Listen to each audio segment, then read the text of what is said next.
तो दोस्तों आज हम बात करने वाले हैं एक्सेस ग्रोथ अपॉर्चुनिटीज फंड के बारे में।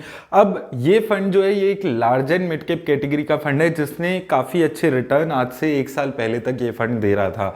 लेकिन एक साल पहले जब से आरबीआई की रिस्ट्रिक्शन आई फॉरेन इक्विटी पे तो इस फंड पे बहुत ज़्यादा इम्पैक्ट आने लगा, क्योंकि ये फंड भी फॉरेन इक्विटी में अपना 20 से 25% पैसा लगाकर चल रहा था, जिसकी रिस्ट्रिक्शन की वजह से जो भी ये फंड एक्स्ट्रा रिटर्न्स जनरेट कर रहा था वो ये नहीं कर पा रहा है। तो इस वीडियो में हम डिटेल में देखेंगे कि अभी ये फंड कहां पे अपना पैसा लगा रहा है, क्या इन्वेस्टमेंट स्ट्रेटेजी ये फंड फॉलो करता है, किस टाइप की कंपनीज में ये अपना पैसा लगाता है, और एंड में हम बात करेंगे कि किस टाइप के इन्वेस्टर्स को इस फंड में इन्वेस्ट करना चाहिए। तो आइए देख लेते हैं ये वीडियो। तो दोस्तों सबसे पहले इस फंड की अगर हम यहां पर लॉन्च डेट की बात करते हैं तो अक्टूबर 2018 में ये फंड शुरू हुआ था। तो लगभग अभी ये 4-4.5 साल पुराना फंड इस वक्त हो चुका है।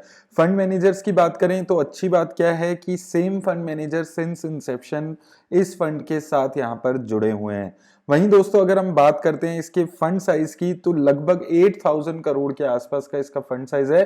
तो फंड साइज बहुत ज्यादा नहीं है, यहाँ पर बहुत ही लिमिटेड फंड साइज अभी इस फंड का देखने को मिल रहा है। वहीं अगर दोस्तों हम यहाँ पर बात करें इसके मार्केट कैप एलोकेशन में तो सिंस ये एक large and mid cap fund है तो ये मेजरली अपना पैसा लार्ज कैप और मिड कैप कंपनीज में लगाता है। लार्ज कैप कंपनीज में 42% पैसा, मिड कैप कंपनीज में 34% पैसा, और स्मॉल कैप कंपनीज में इस वक्त ये फंड 4% के आसपास पैसा लगा रहा है। इसके अलावा फॉरेन इक्विटी में भी ये फंड पैसा लगाता है, लगभग 17% पैसा ये फंड फॉरेन इक्विटी में भी इस वक्त यहाँ पर लगाकर चल रहा है। तो उस चीज का भी आपको ख्याल रखना है अगर आप इस फंड में इन्वेस्ट करने के बारे में सोचते हैं।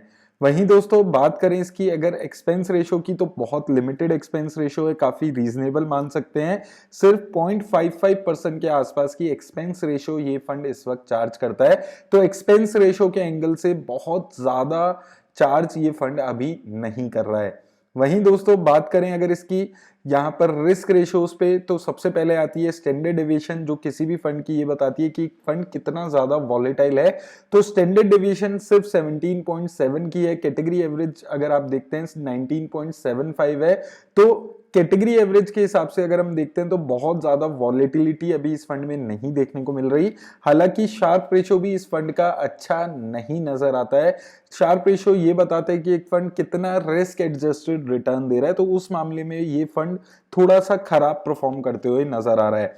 वहीं टर्नओवर रेशो किसी भी फंड की ये बताती है कि एक फंड कितना ज्यादा चेंजेस अपने पोर्टफोलियो में करता है, कितनी ज्यादा ये फ्रीक्वेंटली चेंजेस करता है। जितनी ज्यादा होती है टर्नओवर रेशो उतनी ज्यादा फ्रीक्वेंट चेंजेस होते हैं। अब यहाँ पर सिर्फ 22% की टर्नओवर रेशो है, तो काफी कम चेंजेस ये फंड अपने पोर्टफोलियो में यहाँ पर करते हुए चल रहा है। उसी तरह दोस्तों अगर हम बात करें यहाँ पर इसके टॉप 5 सेक्टर्स की तो फाइनेंशियल सेक्टर में 23% पैसा है, सर्विसेज में 15%, टेक्नोलॉजी में 12%, केमिकल और ऑटोमोबाइल सेक्टर में भी 11 और 9% के आसपास पैसा है।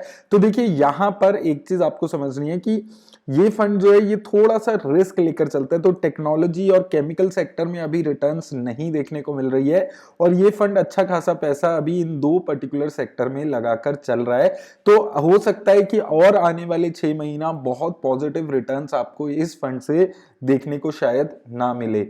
वहीं अगर हम दोस्तों कंपनीज पे बात करते हैं तो देखिए मैंने आपको बताया था कि ये फंड इंडियन और फॉरेन दोनों कंपनीज में पैसा लगाता है। तो अगर हम टॉप 10 इंडियन कंपनीज की बात करते हैं तो ये फंड जैसे इसके नाम से समझ आता है ग्रोथ अपॉर्चुनिटीज, तो ये ग्रोथ ओरिएंटेड कंपनीज में अपना पैसा लगाता है जहां पर थोड़ा रिस्क ज्यादा रहता है। बजाज फाइनेंस, पीआई इंडस्ट्रीज, टाटा एलेक्सी, एवेन्यू सुपरमार्ट्स, ऐसी कंपनीज में ये फंड पैसा लगा रहा है जहां पर प्राइस टू अर्निंग रेशियोज ज्यादा होती हैं।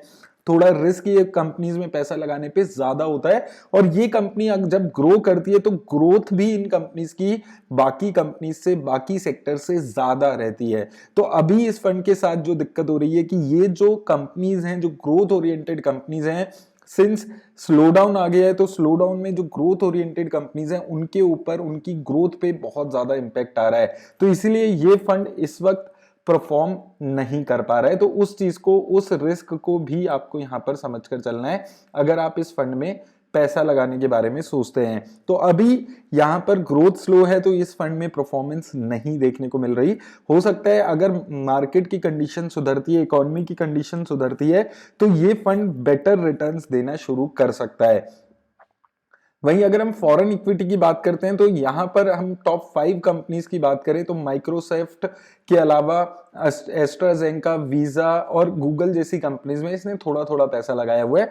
इसके पोर्टफोलियो में टोटल 20 to 25 फॉरेन कंपनीज हैं और उसमें मिलाकर इसने थोड़ा थोड़ा एलोकेशन करके 17% एलोकेशन किया हुआ है। अब सबसे बड़ी दिक्कत क्या है कि ये फंड और एडिशनल एडिशन नहीं कर पा रहा है फॉरेन कंपनीज में, क्योंकि आरबीआई की रिस्ट्रिक्शन की वजह से इनको अब और एडिशन करना अलाउड नहीं है।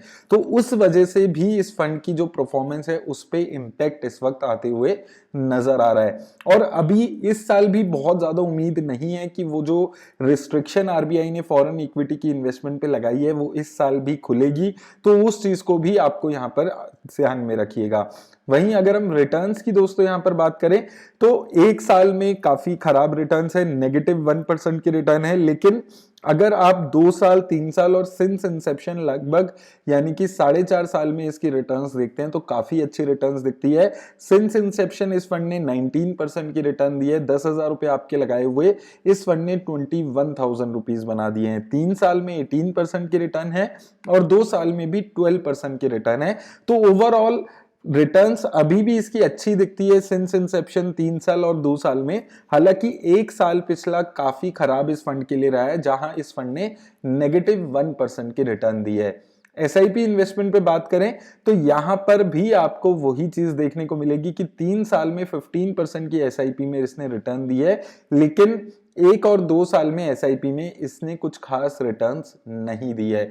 अब दोस्तों देखिए, किसी भी फंड को अगर आपको सही मायने में जज करना है कि क्या वो फंड अच्छी रिटर्न्स दे रहा है या नहीं देख रहा, तो आपको ये देखना जरूरी है कि क्या वो फंड अपने बेंचमार्क इंडेक्स के अगेंस्ट कैसा परफॉर्म कर रहा है।